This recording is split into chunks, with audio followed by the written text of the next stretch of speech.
ನಮ್ಮ ಕ್ಷೇತ್ರ ಇರೋದು ವಾಸಕಿ ಸುಬ್ರಹ್ಮಣ್ಯದ. ಇದು ಕೂಡ ನಾನು ಅನೌನ್ಸ್ ಮಾಡಿಬಿಟ್ಟಿದ್ದೆ ಸುಮಾರು ಅದರಲ್ಲಿ.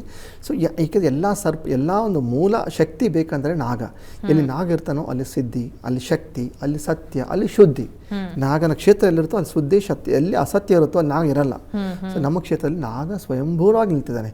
ಎಷ್ಟೋ ಭಕ್ತಾದಿಗಳು ಅಲ್ಲಿ ಬಂದು ಒಳ್ಳೆ ಪ್ರಾರ್ಥನೆ ಮಾಡಿದರೆ ಒಳ್ಳೆ ರೂಪದಲ್ಲಿ ನಾಗ ಬರ್ತಾನೆ.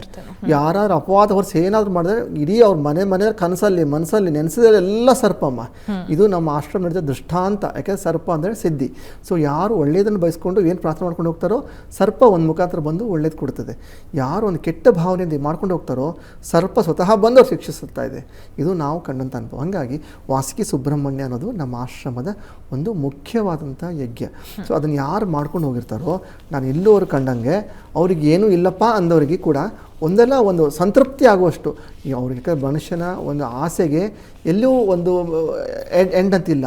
ಅವ್ರಿಗೆ ಇಷ್ಟ ಸಿಗದೆ ಇದ್ರು ಇಷ್ಟಾದರೂ ಸಿಕ್ಕಿರುತ್ತೆ. ಅವ್ರು ಅಂದ್ಕೊಳ್ತಾರೆ ಅಲ್ಲಿ ಬಂದಿಲ್ಲಪ್ಪ ಈ ಗುರುಜಿ ಹತ್ರ ಬಂದು ಇಷ್ಟಾದರೂ ಆಯಿತು ನನಗೆ.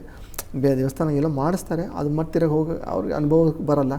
ಬಟ್ ಇಲ್ಲೇ ಇವರು ಸ್ವಲ್ಪ ಆದರೂ ಫಲ ಬಂದಿರುತ್ತೆ. ಅದೇನೆಂದರೆ ಅವರು ವೇಟ್ ಮಾಡಬೇಕು. ಈ ಯಾಗದ ಫಲಗಳು ಹೇಗಿರ್ತವೆ, 6 ರಿಂದ 8 ತಿಂಗಳವರೆಗೂ ಫಲ ಕಾಯಲೇಬೇಕು.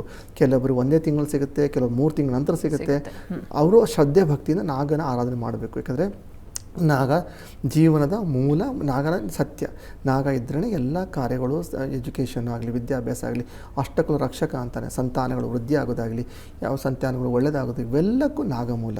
ಯಾವಾಗ ನಾಗ ಅನ್ನೋದು ರಿವರ್ಸ್ ಆಗಿಬಿಡ್ತದೋ ವಂಶಾವಳಿನೇ ಕಿತ್ಕೊಂಡು ಹೋಗ್ಬಿಡುತ್ತೆ. ಅದಕ್ಕೆ ನಾಗರೊಟ್ಟಿಗೆ ದಯವಿಟ್ಟು ಯಾರು ಚೆಲ್ಲಾಟ ಬೇಡ. ನಾಗಾರಾಧನೆ, ನಾಗದ್ದು ಭೂತಾರಾಧನೆ, ನಾಗಾರಾಧನೆ ಒಂದು ಪ್ರಮುಖವಾದಂತಹ ಒಂದು ದೈವಾರಾಧನೆಯಾಗಿದೆ. ಎಲ್ಲರೂ ಯಾರು ಅದನ್ನು ಮಾಡಿಕೊಂಡು ಸತ್ಯನಿತ್ಯ ಧರ್ಮದ ಮಾಡ್ಕೊಂಡು ಹೋಗ್ತಾರೋ ಖಂಡಿತವಾಗಿಯೂ ಅವರಿಗೆ ಜಯ ಮತ್ತು ಸಿದ್ಧಿ ತಕ್ಷಣಕ್ಕೆ ಕೊಡುವಂಥ ಫಲ ಆಗಿದೆ.